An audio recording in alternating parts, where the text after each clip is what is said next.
নমস্কার বন্ধুরা, স্বাদের বাহার চ্যানেলে আপনাদের স্বাগত। আশা করি আপনারা সবাই ভালো আছেন, আমরাও ভালো আছি। আজকে আমি নতুন একটা খাবার নিয়ে এসেছি, এই ভোলা মাছের তেল ঝাল। এই যে 4টে ভোলা মাছ নিয়েছি আমি বড় বড়, তার সঙ্গে কাঁচা লঙ্কা সর্ষে নিয়ে নিয়েছি, এটা আমি বেটে নেব। আর ফোড়নে লাগবে কালো জিরে আর স্বাদ মতন লবণ, একটু হলুদ গুঁড়ো, এখানে লাল লঙ্কার গুঁড়ো নিয়েছি, সামান্য একটুখানি দেব। আর পুরো রান্নাটাই আমার সর্ষের তেলে হবে। আর একটু লাগবে ধনেপাতা, ব্যাস। তাই চলুন আমি সর্ষে আর লঙ্কাটা বেটে আনি, 5 মিনিট পরে ফিরে আসছি। কড়াইতে তেল দিয়ে দেব। কড়াই আমার গরম হয়ে গেছে, তেল দিয়ে দেব।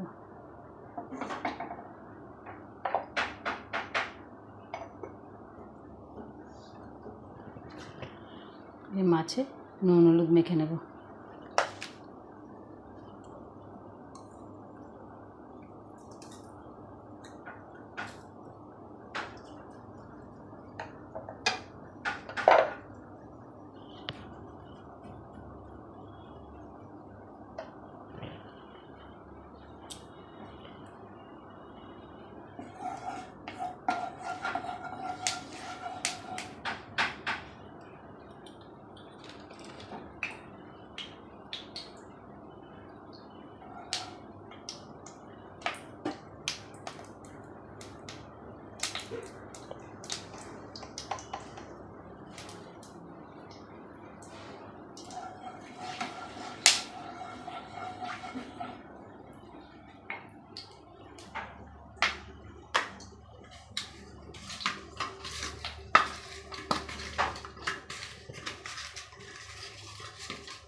লাল লাল করে মাছটা ভেজে নেব।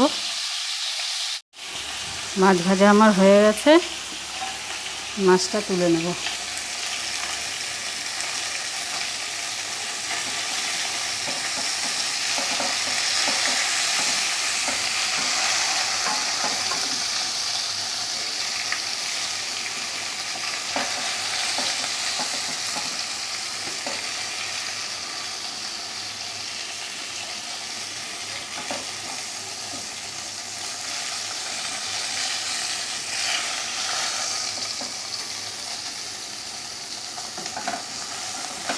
খুব কড়া করে ভাজিনি, কারণ এটা সর্ষে বাটা দিয়ে করা হবে।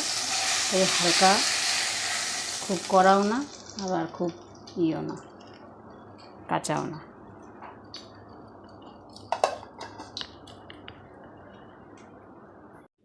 আর তেল দেবো না, এই তেলেই আমি রান্না করব।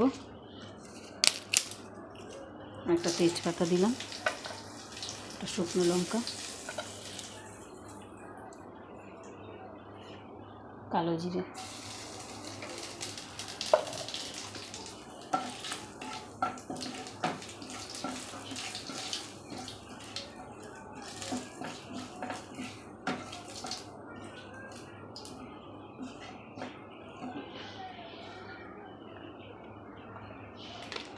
এই যে আমি সর্ষে বেটে এরকম ছেঁকে রেখেছি, এই যে দিয়ে দেবো।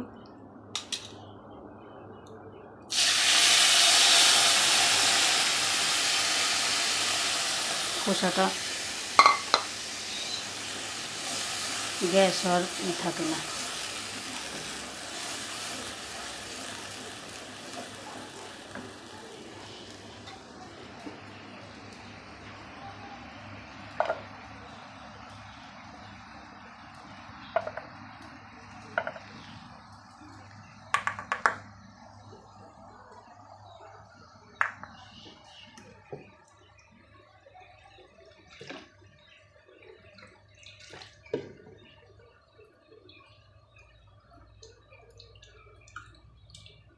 এই যে হলুদ আর একটুখানি, এই হাফ চামচিরও কম একটুখানি লঙ্কার গুঁড়ো, এটা আমি গুলিয়ে নিয়েছি, এর মধ্যে দিয়ে দেব।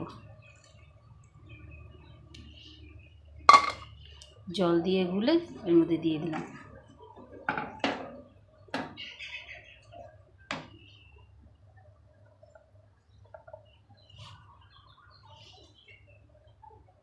ঝোলটা ফুটে উঠলে মাছটা দিয়ে দেব।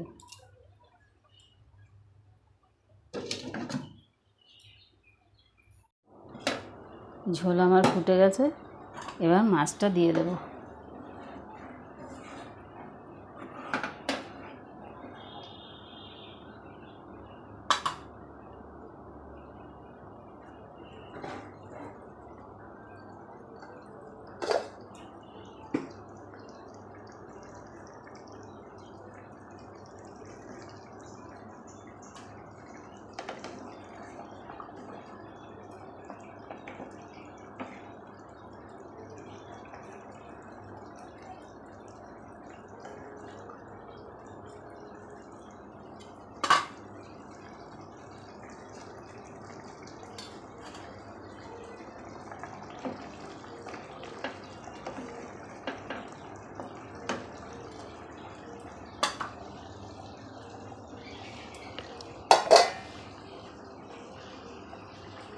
এই যে 3টে কাঁচা লঙ্কা আমি দিয়ে দেবো।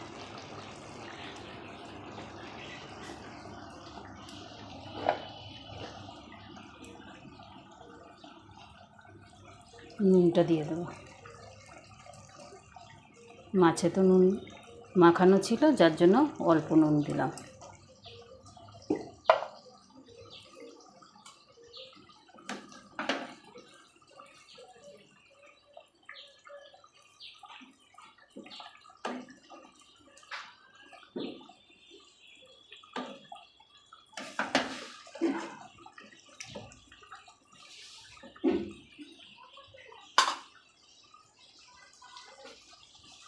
ঢেকে দেব। 5 মিনিট পরে ফিরে আসছি। 5 মিনিট ঝোলটা একটু টেনে যাবে, তারপরে ধনেপাতা দিয়ে নামিয়ে নেব। দেখুন আমার ঝোলটা হয়ে গেছে। এটা গা মাখা ঝোল হবে।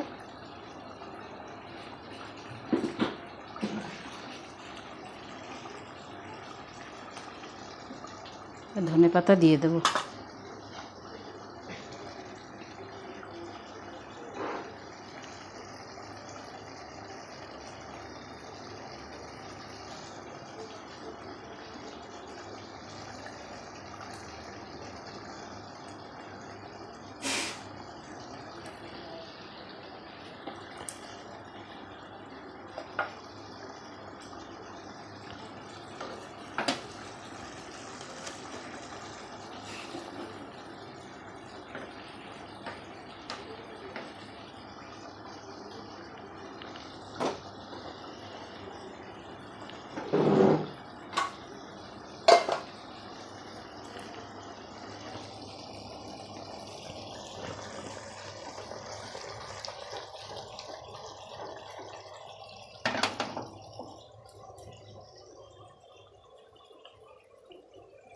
গ্যাস কমিয়ে 2 মিনিটের জন্য ঢেকে দিলাম,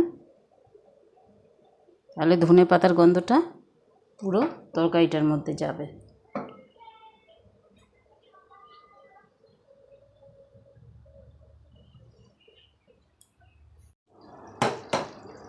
দেখুন মাছের ঝোলটা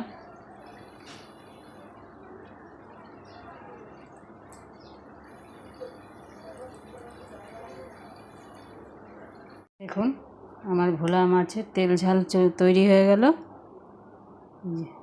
দেখুন আমার এই রান্নাটা যদি আপনাদের ভালো লাগে তাহলে লাইক কমেন্ট শেয়ার করবেন, আর সাবস্ক্রাইব করে পাশে থাকা বেল আইকনটি বাজিয়ে দেবেন। ধন্যবাদ।